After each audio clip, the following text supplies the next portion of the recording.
Magandang umaga mga ka-happy hour. Narito ang mga balita para sa MBC TV Network News Update 9 AM edition. EDSA Rehab, sisimulan na sa Christmas break. Yan ang MBC TV Network News ni Edniel Parosa.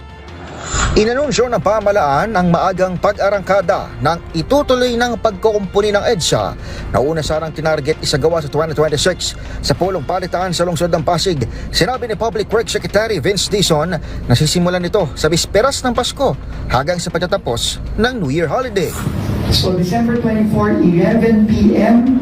to January 5, 4 a.m. 24/7 tayo magtatrabaho sa EDSA during the Christmas holiday and New Year holiday. Ayon kay Dizon, 24/7 ang gagawing unang bahagi ng rehab sa Christmas season habang gagawing 10 p.m. hanggang 5 a.m. ang pagpapatuloy ng first phase ng proyekto hanggang Mayo 31. Sakop nito ang bahagi ng EDSA mula Campton ng Ross Boulevard hanggang sa Orense sa Makati City bago ang second phase sa natitirang bahagi ng EDSA na pag-aaralan pa kung agad sisimulan sa katapusan ng Mayo. Magugunit ang ikinasang rehab nitong kalagitnaan ng taon pero ipinaurong ito ni Pangulong Bongbong Marcos para pag-aralan. Kaiba sa naunang plano, hindi na 2 taon kundi 8 buwan na lamang ang inaasahang itatagal ng EDSA rehab.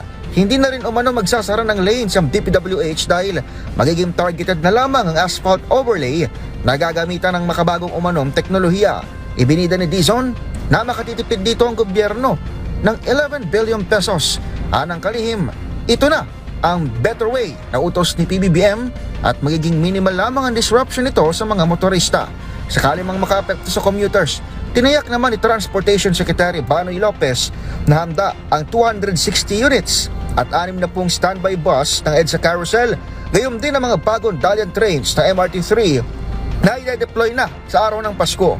Dahil din dito, hindi na nakikita ni Lopez na kailangan pa ang libreng toll gaya ng alok noon ng pamunuan ng Skyway. Para po na sabi nga natin, hindi na po natin kailangan po yung coding, yung libreng toll sa ating mga Skyway sapagkat gumagana yung mga papubliko sa sakyan natin. Samantala, tiwala ang Metropolitan Manila Development Authority na makapaglalatag ito ng traffic management plan katuwang ang mga lokal na pamahalaan lalo na simula ngayong holiday season. Again, based on our experience, December 24 hanggang January 5, wala halos sasakyan sa kalsada.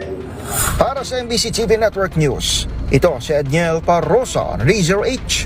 Una sa Pilipinas, una sa Pilipino.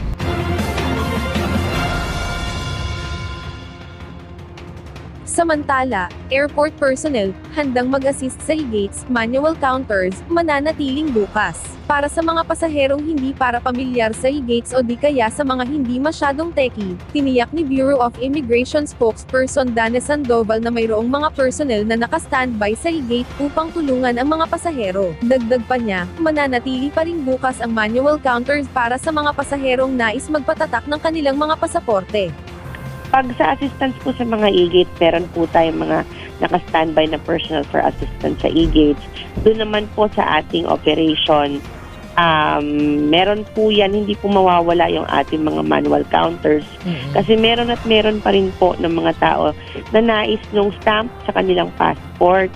With the e-gates po kasi wala na po yung tatak na iyon, wala na po yung stamp sa passport. And electronic na po yung confirmation ng kanilang pagbiyahe.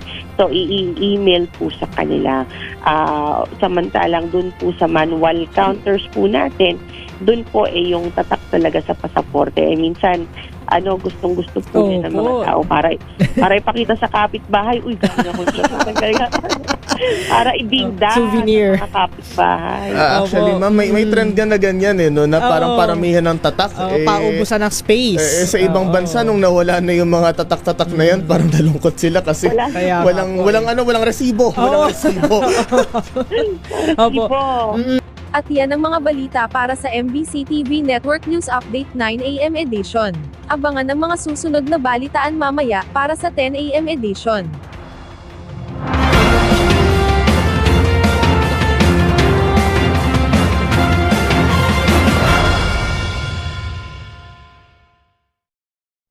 Mga ka-happy hour, kung gusto mong manood ang mga balita sa MBC TV Network News Update, Mag-subscribe sa aming YouTube channel, i-like ang aming Facebook page, at i-follow sa aming TikTok account.